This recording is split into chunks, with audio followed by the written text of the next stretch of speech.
मानवाच्या आयुष्यातली जडणघडणीची महत्त्वाची गोष्ट म्हणजे त्याची शाळा. शाळेतून मिळणारे संस्कार, कौशल्य त्याच्या महत्त्वाकांक्षांना पूर्ण करून यशाचं नवं आकाश देतात. अशीच ही शाळा आहे, नवदृष्टिकोनाची, शिक्षणाला एका नव्या उंचीवर नेणारी. इथला अभ्यास केवळ पाठांतरापुरता मर्यादित नाही, तर तो अनुभवायचा असतो. गणित इथे संख्यांच्या खेळासारखं शिकवलं जातं. इतिहास हा केवळ कालगणना नसून तो अनुभवण्यासारखा असतो. आणि भाषा केवळ शब्दांचा संग्रह नाही, तर ती अभिव्यक्तीची शक्ती आहे. इथे शिक्षण म्हणजे एक प्रयोग आहे, स्वतःच्या मर्यादा ओलांडण्याचा, नवीन कौशल्य आत्मसात करण्याचा आणि आत्मविश्वासाने जगात उभं राहण्याचा. इथले विद्यार्थी पुस्तकी ज्ञानाबरोबरच जीवन शिक्षणही घेतात. स्वावलंबन, नेतृत्व, सहकार्य आणि सर्वात महत्त्वाचं म्हणजे सतत शिकत राहण्याची जिज्ञासा. आज आपण अशा एका शाळेबद्दल जाणून घेणार आहोत, जिथे शिकणं ही फक्त जबाबदारी नाही, तर एक आनंदाचा सोहळा आहे. ही शाळा वर्षभर म्हणजे 365 दिवस आणि रोज 12 तास, सकाळी 9 ते रात्री 9 वाजेपर्यंत सुरू असते आणि अविरत आपल्या ज्ञानदानाचं अमूल्य कार्य करत आहे.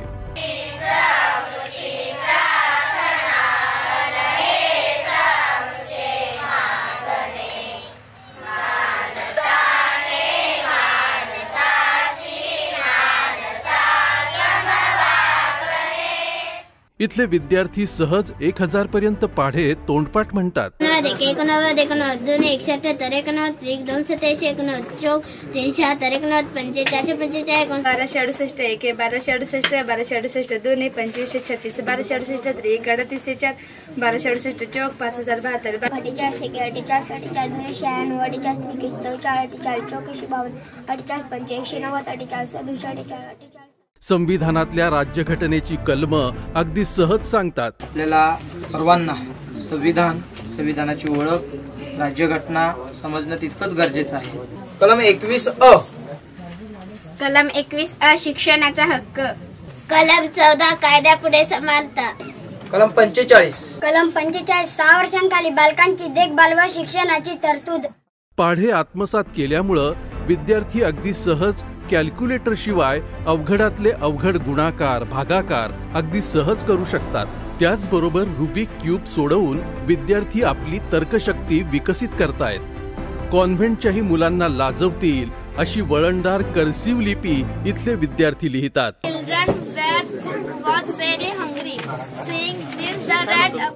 आश्चर्य म्हणजे इथले विद्यार्थी डाव्या आणि उजव्या दोन्ही हातांनी एकाच वेळेस लिहू शकतात. सभागृहांमध्ये मतदान, जागा रिक्त असताना काय करण्याचा सभागृहाचा अधिकार व. एवढंच नव्हे तर एकाच वेळेस एका हाताने मराठी आणि एका हाताने इंग्रजी असं सुद्धा लिहू शकतात. मराठीसह इंग्रजी भाषेत सुद्धा आत्मविश्वासानं हे विद्यार्थी संवाद साधतात. विशेष म्हणजे इथे विद्यार्थीच एकमेकांना कॉम्प्युटर आणि कौशल्य आधारित शिक्षण देतात.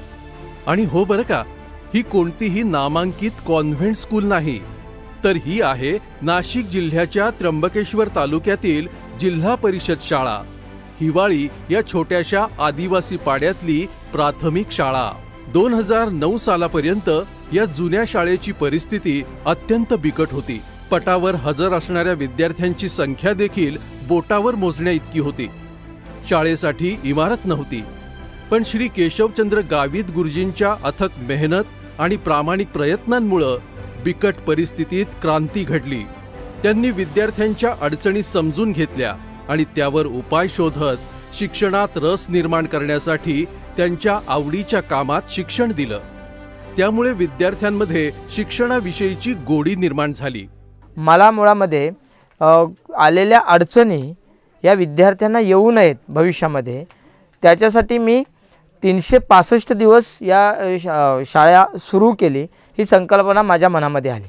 मात्र 365 दिवस शाळा ठेवायची तर एक प्रकारे विद्यार्थ्यावर दडपण येऊ शकतं. विद्यार्थी 12 तास थांबू शकतात का, असा पण प्रश्न मनामध्ये येत होता.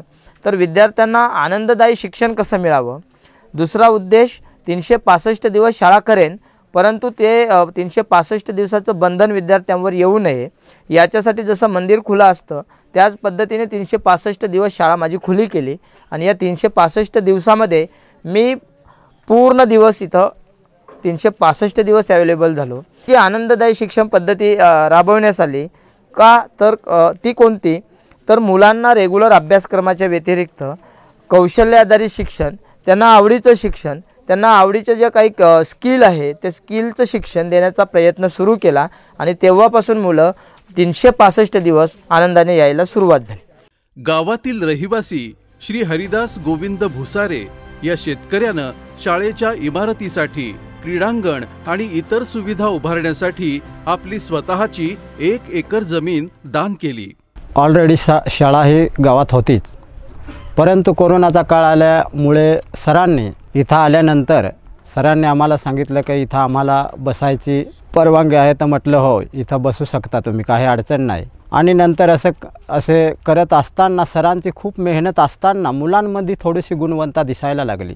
नवीन शाळा होणार आहे असे सरांनी सांगितल्यानंतर आम्हाला सरांनी विचारले की आपल्याला शाळेसाठी जमीन पाहिजेत होती. आम्ही सरांना सांगितलं की शाळेसाठी जमीन आम्ही देऊ शकतो. शाळा झाल्यानंतर रस्त्याचा प्रॉब्लेम आला, कारण मुले कसे काय वरती येऊ शकतील शाळेपर्यंत. नंतर आम्ही सरांना सांगितलं तुम्ही रस्तासुद्धा बनवा. नंतर ग्राउंड खेळायला मुलांना नसल्यामुळे सरांनी सांगितलं की आपल्याला थोडंसं ग्राउंडसाठी सुद्धा जमीन पाहिजे आणि आम्ही ग्राउंडसाठी सुद्धा जमीन दिली. ऑलरेडी ही जमीन आमच्याकडे फक्त 1.5 एकर आहे. 1.5 एकर जमीन असताना आम्ही जमीन देऊन टाकली. त्याचप्रमाणे माननीय रमेश अय्यर आणि गिव्ह वेलफेअर फाउंडेशन यांच्या माध्यमातून इथे अत्याधुनिक सुविधा असलेलं गुरुकुल पद्धतीचं ओपन स्कूल उभारलं जातंय. सन 2016 पासून ही शाळा रोज 12 तास आणि 365 दिवस सुरू झाली. इथे कोणत्याही प्रकारची सक्ती नाही. विद्यार्थी डुलकी कक्षात केव्हाही आराम करू शकतात. त्यामुळे मुलं आवडीनं शाळेत येतात. रात्री उशीर झाला तर पालक स्वतः मुलांना घ्यायला येतात. एवढंच नव्हे तर पालक स्वतःहून शाळेच्या नवनवीन उपक्रमांमध्ये सहभागी होत आहेत. माझे नाव प्रकाश दत्त भिवसन, राहणार हिवाळी. माझी मुलगी अश्विनी प्रकाश भिवसन, तिला 2016मध्ये इयत्ता पहिलीला दाखल केलं. पहिल्याच 6 महिन्यापर्यंत त्यांची मुळाक्षरे, बाराखडी, ABCD ते हळूहळू वाचायला लागले. 6 महिन्यात त्यांना ते सर्व कव्हर झालं. सर्वांगीण विकास ह्या शाळेमुळे झाला त्यांचा. आता ती 9वीला आहे. काही पालकांनी तर आपल्या मुलांना गुणवत्ता देणारं शिक्षण मिळावं यासाठी गावी स्वतःच्या मालकीचं घर असूनही हिवाळी गावात भाड्यानं घर घेऊन ते राहत आहेत. माझे नाव दिलीप रामा गावित, राहणार खडकमाळ, तालुका सुरगाणा. मला जिल्हा परिषद शाळा हिवाळी ही मिळाली. आम्हाला ही शाळा आवडली. उन्हाळ्यामध्ये 1 मे पासून आम्ही इथं राहत आहे. सध्या आम्ही खोली घेऊन राहतोय 1500 रुपये भाड्याने. एक पालक स्वयंस्फूर्तीने आपल्या 4 चाकी वाहनात मुलांना शाळेत सोडतात आणि घरी देखील घेऊन जातात. ही शाळा फक्त पाठ्यपुस्तकापुरती मर्यादित नाही. इथे शेती प्रशिक्षण, बागकाम, स्वच्छता अभियान, व्यावहारिक ज्ञान आणि स्वयंपूर्णतेचा धडा दिला जातो.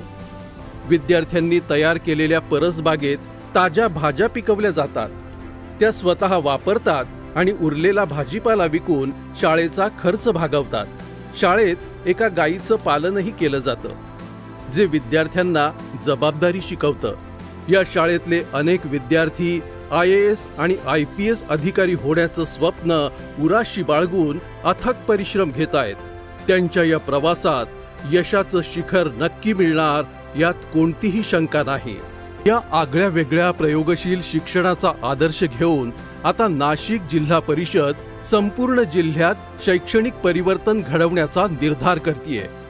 बदलत्या शाळांची नवी वाट आणि ज्ञानाच्या प्रकाशानं उजळणारी विद्यार्थ्यांची वाटचाल हा नवा अध्याय शिक्षण क्षेत्रासाठी निश्चितच प्रेरणादायी ठरणार आहे. शिक्षण म्हणजे बंधन नाही, ते एक स्वातंत्र्य आहे आणि ही शाळा ते स्वातंत्र्य जगते प्रत्येक विद्यार्थ्यासाठी प्रत्येक क्षणी.